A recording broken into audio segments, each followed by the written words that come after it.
Good morning students.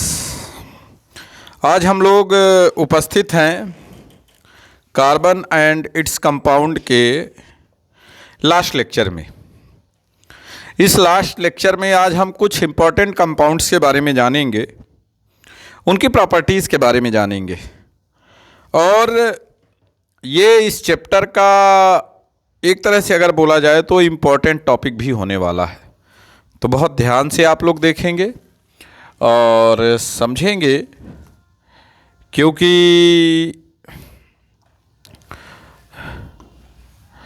जो चीज़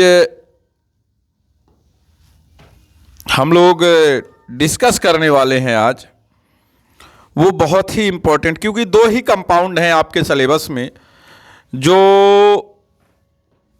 लिए गए हैं। वो हैं, पहला है आपका, तो यहाँ हम देखेंगे सम इम्पॉर्टेंट कंपाउंड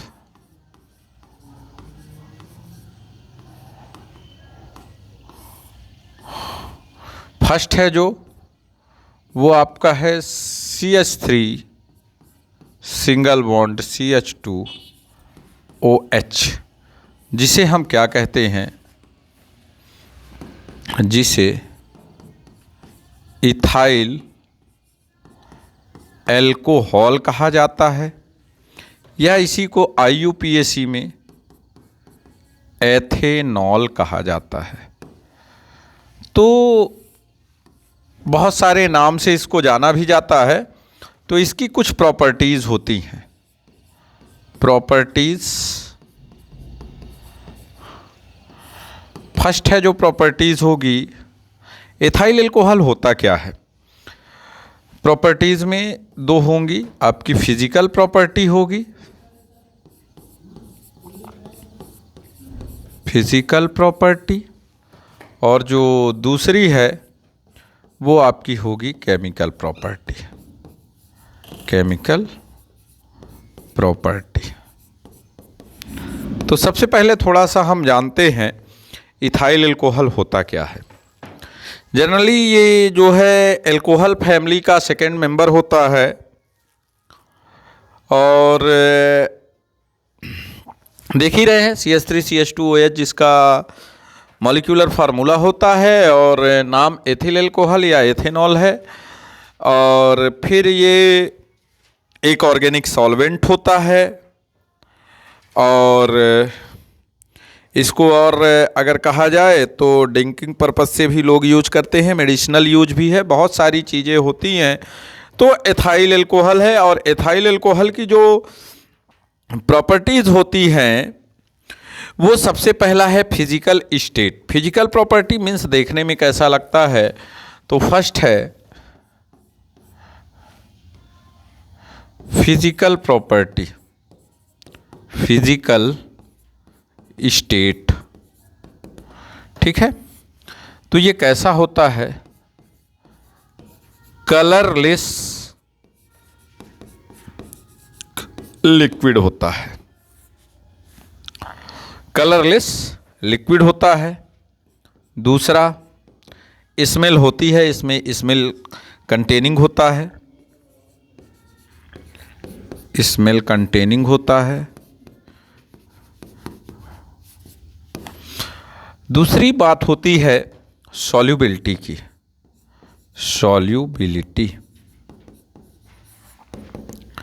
तो ये इथाइल एल्कोहल जो है वो होता है soluble in water in all composition, all composition. किसी भी कंपोजिशन में अगर हम मिला देते हैं इथाइल एल्कोहल को वाटर के साथ तो वो क्या हो जाता है, सॉल्युबल हो जाता है। किसके कारण, due to hydrogen bond. Hydrogen bond के कारण ये वाटर में क्या हो जाता है, सॉल्युबल हो जाता है। सॉल्युबिलिटी के बाद बात करते हैं, जो तीसरी चीज़ होती है सॉल्युबिलिटी के बाद, उसके बारे में अगर हम देखते हैं तो क्या होता है कि आज कल आप ये चीज़ देखते हैं कि लोग इथाइल अल्कोहल का यूज़ जो है, अगर हम बोलें कि किसी चीज़ की हमें लत लग जाती है तो हम उसके एडिक्ट हो जाते हैं। तो थोड़े थोड़े अमाउंट में अगर इथाइल अल्कोहल को आदमी लेता रहे तो धीरे धीरे क्या हो जाते हैं, उसके एडिक्ट हो जाते हैं। तो ड्रिंकिंग पर्पस पे भी लोग इसको यूज करते हैं, और ड्रिंकिंग पर्पस पे यूज करते हुए अगर ज़्यादा अमाउंट में ले लेते हैं तो वो हमारे शरीर के लिए क्या होता है, हार्मफुल होता है। तो इस तरह से तो ये फिजिकल प्रॉपर्टीज़ थी। अब बात करते हैं केमिकल प्रॉपर्टीज़ की। किसकी बात करते हैं? केमिकल प्रॉपर्टीज़ में आते हैं केमिकल प्रॉपर्टीज़। अब ध्यान देंगे, एक चीज़ आपके जहन में आ रहा होगा, केमिकल प्रॉपर्टीज़ में इसका नेचर कैसा होता है। नेचर तो alcohol is neutral in nature. Neutral in nature, तो अब आप बोल रहे होंगे कि सर ने यहाँ पर लिखा था C2H5OH और बोल रहे हैं कि ये न्यूट्रल होता है। जी हाँ, इसकी pH वैल्यू जो होती है वो अराउंड 7 होती है, इसलिए इसे न्यूट्रल बोला जाता है। ये ना तो एसिडिक होता है, ना तो एसिडिक होगा और ना ही बेसिक होगा। ध्यान देना, यहाँ पर आर्हीनियस का कॉन्सेप्ट आपका क्या होता है, गलत हो जाता है। क्योंकि C2H5OH को अगर आप ब्रेक करें तो ये बोल दो कि नहीं सर C2H5 पॉजिटिव और OH निगेटिव होगा, तो ये भी गलत है। तो ये चीज़ें ध्यान रखेंगे कि जो इथेनॉल होता है वो ना तो एसिडिक होता है और ना बेसिक होता है, वो क्या होता है, न्यूट्रल होता है। अब कुछ रिएक्शंस हैं, जैसे कि बात करते हैं दूसरी, रिएक्शन विथ सोडियम या reaction with metal. Reaction with sodium, sodium के साथ रिएक्ट करके, तो ethyl alcohol react with sodium, ethanol react with sodium to form sodium ethoxide. Sodium ethoxide किसका फॉर्मेशन करेंगे, C2H5OH plus 2 mole of any, formation होगा C2H5O यानी number of moles 2 moles plus H2 gas. और जब hydrogen gas निकलती है तो sound कैसा जनरेट होता है, पॉप साउंड जनरेट होता है, ये आपको मालूम है।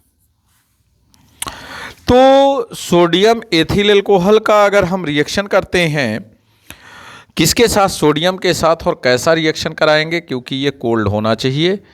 ध्यान देंगे, कोल्ड क्यों होना चाहिए, क्योंकि जब हाइड्रोजन गैस निकलती है तो ये जो प्रोसेस होती है ये एक्सोथर्मिक प्रोसेस होती है। कैसी प्रोसेस होती है, एक्सोथर्मिक प्रोसेस होती है। तो सोडियम के साथ रिएक्शन कराने पे हमें क्या मिलता है, सोडियम एथॉक्साइड मिलता है और हाइड्रोजन गैस रिलीज होती है, और जिसकी टेस्टिंग अगर आप करेंगे तो पॉप साउंड देगा। इसे बोला जाएगा सोडियम एथॉक्साइड। फिर है अगला, एथेनॉल का reaction dehydration, dehydration of alcohol. Dehydration जो एल्कोहल का होता है वो in the presence of concentrated sulphuric acid की प्रेजेंस में होता है। Dehydration of alcohol give alkyne. क्या देगा, एल्कीन देगा। किसकी प्रेजेंस में, तो यहाँ आप लिख सकते हैं in the presence of concentrated sulphuric acid. आप लिखेंगे CH3 single bond CH2 single bond OH यहाँ पर आपका होगा कंसनट्रेटेड H2SO4। कंसनट्रेटेड H2SO4 ही क्यों यूज करते हैं? क्योंकि कंसनट्रेटेड H2SO4 क्या करता है? वाटर मॉलिक्यूल्स को बाहर करता है और फॉर्मेशन हो जाएगा CH2 double bond CH2 plus H2O, removing of water molecules. कोई भी कंपाउंड हो, अगर वो वाटर मॉलिक्यूल्स को रिमूव कर रहा है तो उस प्रोसेस को हम क्या बोलेंगे? डिहाइड्रेशन बोलेंगे। क्या बोलेंगे? डिहाइड्रेशन बोलेंगे। फिर एक और रिएक्शन होता है व्हेन एथेनॉल रिएक्ट विथ, चौथा reaction with acetic acid, reaction with acetic acid, acetic acid या एथेनोइक एसिड, तो किसका फॉर्मेशन होगा? Formation of ester. ये दोनों टॉपिक है। फॉर्मेशन ऑफ एस्टर आप कार्बोक्सिलिक एसिड भी पढ़ेंगे तब भी होगा। एल्किल एल्केनोएट बोलते हैं जिसे IUPAC में। तो ethyl alcohol CH3 CH2 OH HOO CH3 reaction कराते हैं, मान लेते हैं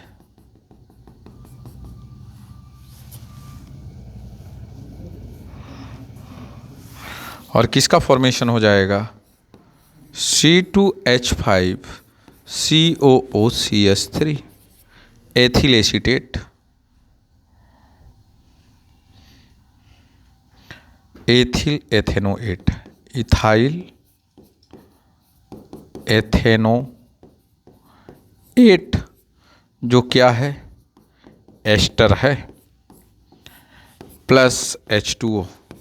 ये जर्नली एस्टर जो है वो फ्लावर या आपको हम बोल दें स्प्रे या डीओ, इन चीज़ों में पाया जाता है। क्यों? क्योंकि इनकी जो स्मेल होती है वो बहुत खुशबू देती है। तो इस तरह से ये क्या हुआ? हमारे लिए एथिल एल्कोहल की बात हुई। एथिल एल्कोहल में आपने क्या पढ़ा? एक और है आखिरी शायद एथिल एल्कोहल का जो है वो है कंबशन, दहन। छूटा जा रहा था कंबशन। तो जर्नली हम जानते हैं एथिल एल्कोहल को अगर हम ऑक्सीजन की प्रेजेंस में बर्न कराएंगे तो हमें मिलेगा 2CO2 प्लस 3H2O, 3 3 4 7 और 3O2 हो जाएगा C2H5OH और 3H2O। ठीक है। तो और यहाँ से क्या निकलेगी? हीट निकलेगी। और ये एक अच्छा फ्यूल भी होता है। क्यों एक अच्छा फ्यूल है? क्योंकि इसके बर्न होने पर जो प्रोडक्ट बन रहा है, ध्यान देंगे कि इसके बर्न होने पर जो प्रोडक्ट बन रहा है वो आपका कार्बन डाइऑक्साइड है और उसके बाद वाटर है, और दोनों ही कम हार्मफुल हैं कार्बन मोनोऑक्साइड की अपेक्षा, CO की अपेक्षा लेस पॉल्यूटेड है। तो इसी कारण से क्या किया जाता है कि इसको आजकल एथेनॉल को पेट्रोल के साथ, पेट्रोल प्लस एथेनॉल मिक्स किया जाता है और इसकी क्वांटिटी शायद 15 to 20% तक ले जाया जाएगा। अभी केवल ये 5% ऐड किया जा रहा है। फिर कुछ एल्कोहल होते हैं जो लैब में एल्कोहल होते हैं, वो जनरली रेक्टिफाइड स्प्रिड होते हैं, और डीनेचुरेटेड एल्कोहल होते हैं, डीनेचुरेटेड एल्कोहल होते हैं। ये जो हैं ये हम इन्हें ड्रिंकिंग पर्पस में यूज नहीं कर सकते, ड्रिंकिंग पर्पस में यूज़ नहीं कर सकते हैं। क्यों? क्योंकि इसमें कुछ पॉइजनियस सब्सटेंसेस मिले होते हैं, पॉइजनियस सब्सटेंसेस, और जो इफ़ेक्ट करते हैं। जनरली जैसे एक और था CH3OH, वुड स्प्रिट है, इसको हम यूज नहीं कर सकते। अगर इसे यूज कर लेंगे तो ब्लाइंडनेस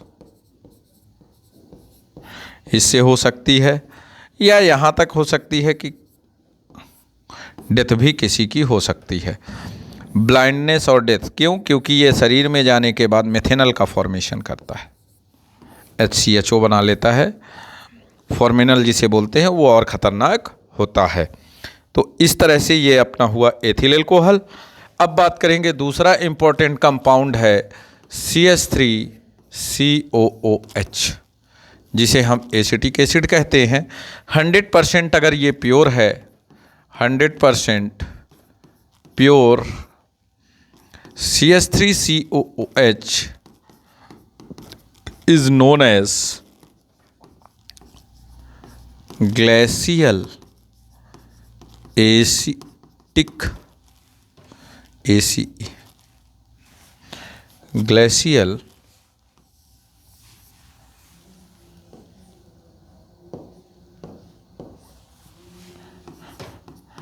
एसिटिक एसिड। क्यों?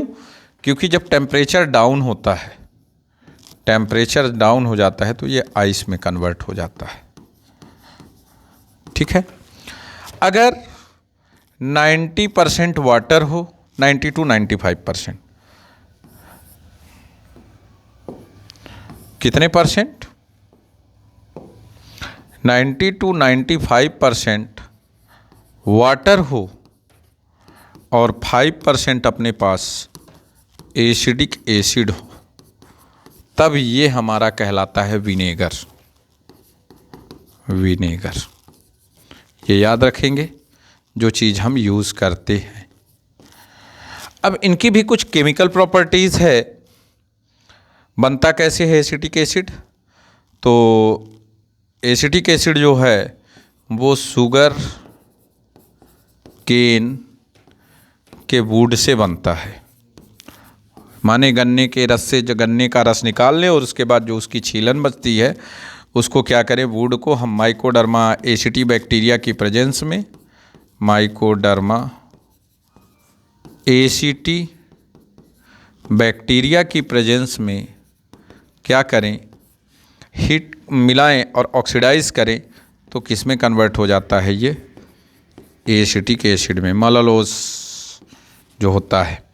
अब इसकी कुछ प्रॉपर्टीज़ होती हैं, उनकी प्रॉपर्टीज़ के बारे में भी हमें डिस्कस करना है कि एथिल अल्कोहल की जो प्रॉपर्टीज़ है। तो सबसे पहला है एथिल अल्कोहल नहीं, एसिटिक एसिड। एसिटिक एसिड जो है वो क्या है? तो एसिटिक एसिड का पहला नेचर है एसिडिक नेचर। एसिडिक नेचर, ध्यान देंगे। एसिडिक नेचर HCl जैसे होता है। तो HCl बताता है H पॉजिटिव और Cl निगेटिव को। उसी तरह से एसिटिक एसिड होता है CH3COOH, रिवर्सिबल फॉर्मेशन करता है CH3COO negative ion plus H positive. इस H पॉजिटिव और H पॉजिटिव के कारण क्या बोला जाता है कि एसिटिक एसिड कैसा कैरेक्टर है इसका? एसिडिक है। और ये कैसा एसिड होता है? तो ये वीक एसिड होता है। कैसा होता है? वीक एसिड होता है। HCl के इतना स्ट्रॉन्ग एसिड ये नहीं होता है। ठीक है, स्ट्रॉन्ग एसिड HCl कितना नहीं होता, वीक एसिड होता है। प्रॉपर्टी जो है दूसरी है रिएक्शन विथ सोडियम, क्योंकि एसिड है तो मेटल से तो रिएक्ट करेगा। रिएक्शन विथ सोडियम, सोडियम करो या सोडियम हाइड्रोक्साइड के साथ करा दो। जनरली सोडियम के साथ कराते हैं तो ये हाइड्रोजन गैस लिबरेट करेगा और बनाएगा लिबरेटेड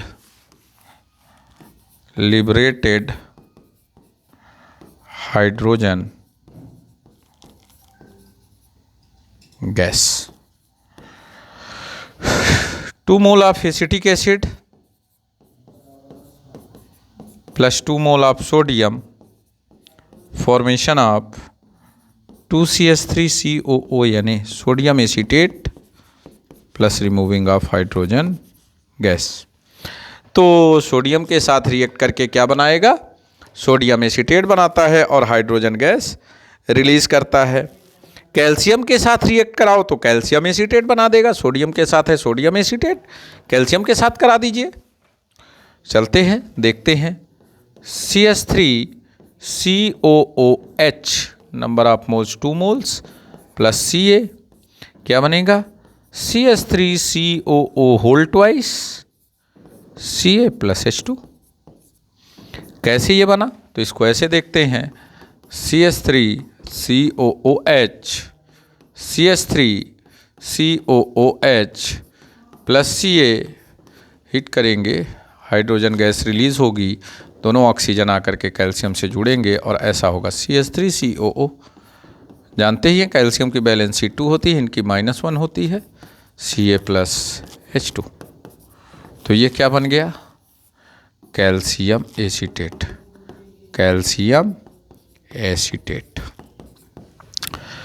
तो एसिटिक एसिड का अगर रिएक्शन हम कैल्शियम के साथ कराते हैं, सोडियम कार्बोनेट के साथ करा दो, बाइकार्बोनेट के साथ करा दो, कैल्शियम का रिएक्शन किसके साथ करा दो सोडियम बाइकार्बोनेट के साथ। थर्ड है acetic acid CH3COOH plus Na2CO3, कुछ नहीं होना है, 2 मोल्स कर दो और बनाओ तो फॉर्मेशन होगा CH3COONA number of moles 2 moles plus CO2 plus H2O।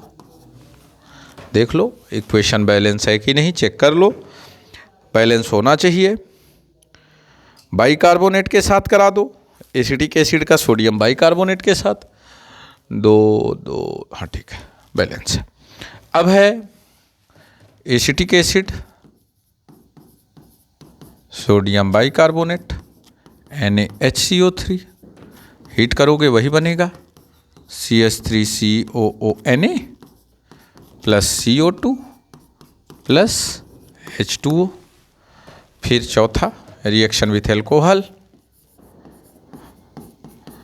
Reaction with alcohol जो पीछे पढ़ चुके हो, तो क्या हो जाएगा formation of ester, formation of ester.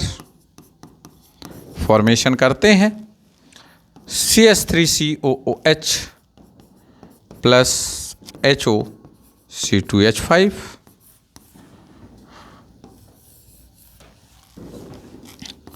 CH3COOC2H5 plus H2O ester. और इस पूरी प्रोसेस को चाहे एल्कोहल के साथ आप बना दें और चाहे कार्बोक्सिलिक एसिड का एल्कोहल के साथ रिएक्शन करा दें, ये आपका कहलाता है एस्टरीफिकेशन। ये ध्यान रखेंगे, इस वर्ड को आप याद रखेंगे, लर्न रखेंगे कि एस्टरीफिकेशन क्या होता है। तो यहाँ लिख सकते हैं when carboxylic acid react with alcohol, then formation of ester is known as esterification। तो इस तरह से आपका कार्बन एंड इट्स कंपाउंड का लेक्चर जो होता है वो कंप्लीट होता है। बहुत सारी चीज़ें जो थी वो हो चुकी हैं, तो ध्यान देंगे और इन चीज़ों को आप याद रखेंगे। और मैं उम्मीद करता हूँ कि इन वीडियोस से आपको कार्बन एंड इट्स कंपाउंड को समझने में बहुत आसानी होगी। और नेक्स्ट लेक्चर के लिए इंतज़ार करिए। धन्यवाद।